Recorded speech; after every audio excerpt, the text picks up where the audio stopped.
Hey guys, welcome back. Right off the bat, I just want to say thank you for sharing your time and sharing your space. This week, I wanted to get into something that's very intimate with all of our stories, and simply said, it's the idea and then the knowledge or the truth that there's always more inside of you than you know. There's always more passion or possibilities or strength or abilities than you might understand yourself capable of having. There's always more to evolve into or to understand about yourself than you can ever really understand. And so, for a little bit of like psychological like context, who you believe yourself to be is usually made up of things that you either like or you don't like. When someone asks, "Who are you?" a lot of times our go-to answers are our occupation, what we went to school for, what we're going to school for, what we wish we went to school for, our relationship status, whether that's with family or an intimate partner or partners, and just kind of like what we like to do, what are our passions, what are our things we don't like to do, what do we avoid. And so all of these different things threaded together, as well as ideas of like your faith tradition and your ritualistic sides or your diet, all of these different threads together form a self-image or a picture of yourself or an ego, as most schools of thought would call that. An ego is a concept of self. And so it's very interesting, though, that all of those things that come together to formulate a picture of yourself, which is a very, very important and special part of you, is the image of who you are in your head. But all of those things come from the past. All of those are based on self experiences that you've had before this moment or up until this moment. So, an easy way to show how these might change would be if you try a food you didn't used to like and now you do, or a dynamic changes within your relationship and now it's either healthier or less healthier. You find that your job isn't doing it for you anymore. You don't like hiking as much as you used to, or you don't care about sports as much as you used to, or so those pieces that make our self-image up are based on past experiences but are not grounded in total truth. They're always a little bit, they're able to move around. They're able to evolve and to change and to grow. And so that's what's cool about a human, is as you grow up, you change. As you grow forward, you change. And still, though, our sense of self is based on the past until today. And even though we might have trajectory into the future, as far as like what we would like to do, what we would like to be, what we would like to have, whether that's monetarily or physically or emotionally, have the capacity of doing, that's in the future, and that is not tangible. You don't have the experience of it yet, so you can't say it's you. You say it's something that you would like to have or you would like to add to the mix of yourself. And so, as beautiful as a self image is, especially when you realize that it changes and evolves, there is this space above it all. There's a space that sees you as you all the way through, before you were born and after this human experience. And that is the way that God sees you. He sees you as your soul, as your essence, as your trueness. He sees you as your ups and your downs and your happies and your sads. He sees all of your whole life encapsulated into one picture. He sees you. Namaste. Yes. So from that, though, we really get the chance to see that that is why a lot of times when we're following our heart or we're following our spiritual promptings or our passionate promptings, that we end up right on the edge of what we think we're capable of. We end up right on the edge of our self-image, right on the edge of who we think we are and what we think is right for us. It's that leap of faith, literally a leap of faith. You need to leap into your faith to continue moving. And what's cool is that God sees all of it and he loves all of it. And so in order for you to be what God sees you to be, you need to first be pushed out of what you think you are. And that's huge. So a story that really, really illustrates this really well is actually out of Exodus in the beginning of the Old Testament. And it's actually the story of Moses, or at least Moses' beginnings. It gets glanced over quite a lot, but every time I read it or revisit it, it's very impactful to me. So let's dive on into it, right? So we have Moses who we could go into the like was born into a basket and like down the river, all of that kind of stuff. But he's a grown man where we're going to start the story. And he ends up going out and about and he sees this confrontation between an Israelite and an Egyptian. And it's a very heated argument, and Moses actually breaks into it and ends up killing the Egyptian in this. And so the Bible never really says whether that was justified. It never says whether that was righteous anger or if that was more human, animalistic emotions that he couldn't control. It doesn't tell you if it was good or if it was bad, which is cool because in our story, things happen that we don't know if they're good or bad. It felt very real at the time. A lot of emotion was present, and we acted in a certain way, but we don't know if it's good or bad. And we can spend a lot of time trying to find a comfortable way to approach these things or these situations. And in Moses' case, that act actually had him run away from Egypt. He ran away because he couldn't handle it. He couldn't face it. He knew people knew, and he wasn't comfortable with it. And so he actually ran away. And I just think that that's important for us to remember that even Moses, who's one of the larger biblical characters, had this moment of acting in a way he didn't understand and running from it. And he still had the opportunity to do what God had him do, which is huge. So that just speaks to you still don't know the whole story. No matter how much guilt or shame you hold, that's never the end. So we continue a little bit down timeline, and he gets married and has like a farm and a shepherd, he's doing his thing. And then we get to the scene that everybody knows where there appears in the field a burning bush, and it gets Moses' attention, as one would hope. And this is just saying that, you know what, no matter what you drown yourself in, no matter how far you run away from your problems or your destiny, even think of Lion King. Simba ran to go live a Hakuna Matata life, but fate pulled him back. And God will find ways to reach you in ways that matter to you. In Moses' case, it had to be a burning bush, but in a lot of our cases, it might be an animal that means something to you, or a song on the radio, or a conversation with a loved one, or even a stranger, a stone, or a sticker, or a book.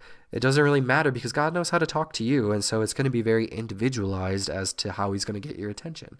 And I say he, but he, she, it, the, when I'm referencing God. But so this whole conversation happens with this burning bush, and God ends up telling Moses, I'm going to have you be my mouthpiece to the Pharaoh to get the Israelites out of captivity, to get them out of slavery. I'm going to have you be my mouthpiece in this. And Moses isn't having it. He isn't having it. He actually protests it and say, I'm not a strong speaker. I'm not a good speaker. I was watching this thing about how they think he might have had like a speech impediment or a lisp that scared him from talking, because he says he doesn't like crowds and he's just not a good speaker. And God says, okay, I see what you're saying, but it's you, dude. Like, whether you like it or not, it's you, because I see you past that. I see you past your guilt of this killing. I see you past your fear of your ability to speak. I see past all of that, and it is you. And still Moses protests. He's not really feeling it. And so God lets him know, well, your brother's around, and your brother's a really good speaker, so how about I talk to you, and you talk to him, and then he'll talk to the Pharaoh. And so Moses was like, oh, okay, and you'll be there to give me the words? And God's like, I will give you everything you need. Everything you need. And while he's doing this with him, God actually goes and finds Aaron in his field and tells him to go look for Moses. And so that's even speaking to the part that there's always pieces moving that you can't see, whether it's a person or an emotion or a thought or a job, whatever. There's pieces being moved around that you don't know and you don't notice. But when you decide to engage in your pulling or in where you're being leaded to, you'll be very grateful that those pieces are there, because God is basically, in my interpretation of this, saying to Moses, if you're not ready to stand in your glory, I'll give you a safe place to hang out. I think God understands that humans as much as we don't like to admit this, we're very slow to move towards our destiny. We don't just like, okay, cool, yeah, that's it, boom, here I am. No, like, no. We inch towards it, we move towards it, we feel the water before we make a full step, we tiptoe. And God knows that. And I think that this part of the story illustrates very beautifully that even a slight movement towards it will give you an opportunity to rest. Like God told Moses, I will give you your brother. Just please show up there. I will give you help speaking. Just please show up there. I'll give you the words. Just please show up there. And so this does end up happening. Moses goes in front of the Pharaoh, and Aaron speaks for him, and they perform different miracles. And the king's not having it though, because Moses and Aaron want the Israelites to leave, but the king or the Pharaoh doesn't want to get rid of his slaves. That doesn't make any sense to him. And when Moses and God were talking at the bush, God did mention that he was going to harden the Pharaoh's heart so he wouldn't hear Moses, which right off the blue would sound very like, well, what the heck? Why would God do that if he wants his Israelites free?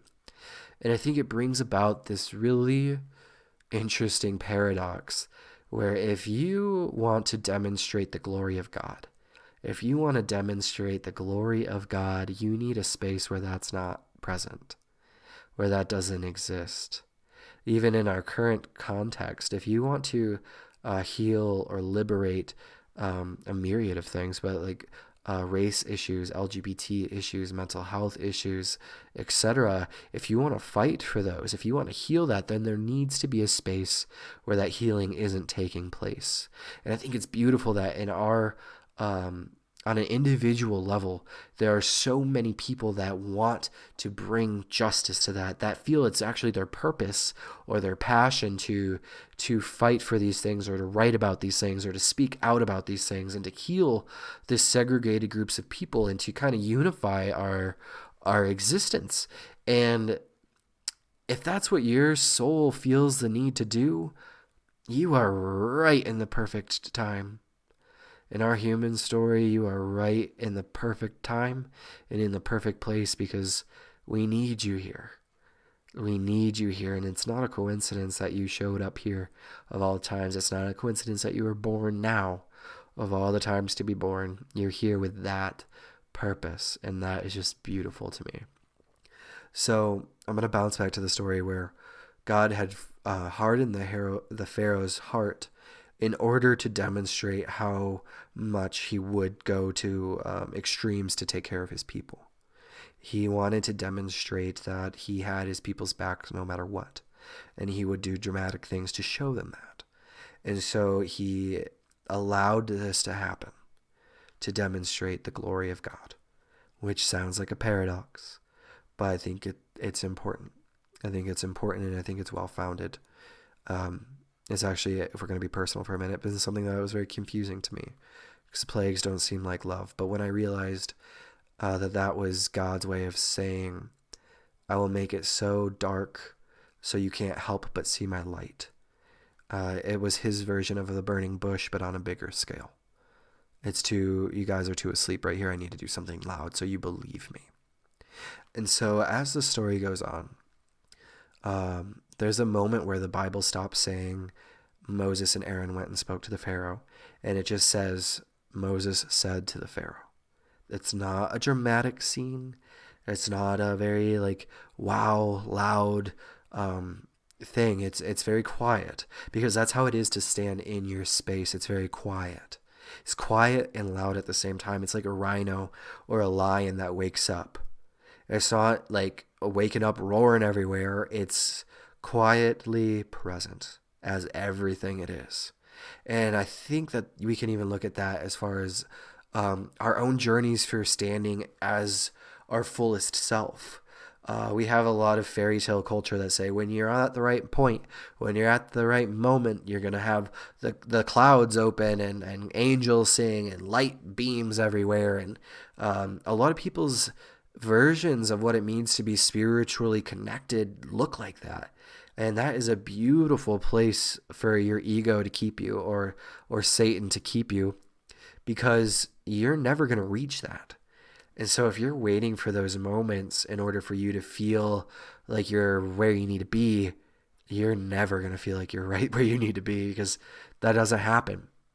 It doesn't happen. It to be glorified and glorifying of God is so natural to you that it would feel like genuinely just waking up and be like, oh, okay, yeah, I'm back. It's not like, wow, you're not a superhero all of a sudden. You're just yourself, which is super. How about that play on words? A little rough, but let's keep on going. Um, so after all of this, we get the scene of, parting of the Red Seas, which is the moment where Moses is no longer questioning his relationship or how much God has his back. He's seen miracles, he's seen plagues, he's seen Passover. He knows that God is very, very real and that God is very much on his side. And so he goes up to this Red Sea and just says, okay. And it just parts. Like this body of like ocean moves out of its way to make way for these people to cut through it. And only an act of faith can do that. Think of it as a metaphor for an act of faith that cuts this uncrossable body, or this uncrossable patch of time. It cuts it right down the middle so you can walk comfortably through it, or at least walk through it. Though I walk through the valley of the shadow, I fear no evil. And at the end of this, when after Israel gets all the way across and he looks back and he can see the Pharaoh coming through this water, because the Pharaoh, although he let everybody go, he had an ego trip. He realized that it made him look weak. He realized that that's not the kind of ruler he is. He's stronger than that. And so he gives into his own ego and his own version of himself, which is a strong man. Couldn't let himself be humbled for a moment. And goes and chases after these people. And I think that it's not said in the Bible, but in my head, there's this moment where Moses looks back and just sees him and is like, you had your chance, man. And then the waters, come and crash and all that kind of stuff. So I really just wanted to share this story because it illustrates something very beautiful to us. I think it really shows us how you, the journey that God has planned for you, your destiny that God has planned for you is way, way, way bigger than you can ever understand. Moses went from somebody who killed a man and ran away to liberating an entire group of people, performing miracles and crossing a sea by splitting it apart. And at the beginning, he wouldn't even go and talk to somebody because he was afraid. And so everything we do is instrumental. It is bit by bit, step by step, with all those handholds with your brothers to hold you up and to sometimes speak for you, and just all of these different ways that God says, keep going, keep going, keep going. Even if it's scared, even if the hearts are hard, keep going. There's a purpose for it. And I just am very excited because I know that there's people that's listening, because I see your names. And I know that there's people that listen to this that are just the most beautiful people in the world. Just the most beautiful people in the world. And I only see a smidgen of you. And I only see a little bit of you. And God sees far more than I do. And gosh, we need you right now. I'll be humble enough to say that we need you right now. So keep on keeping on. I love you guys very, very, very much. All right. Goodbye.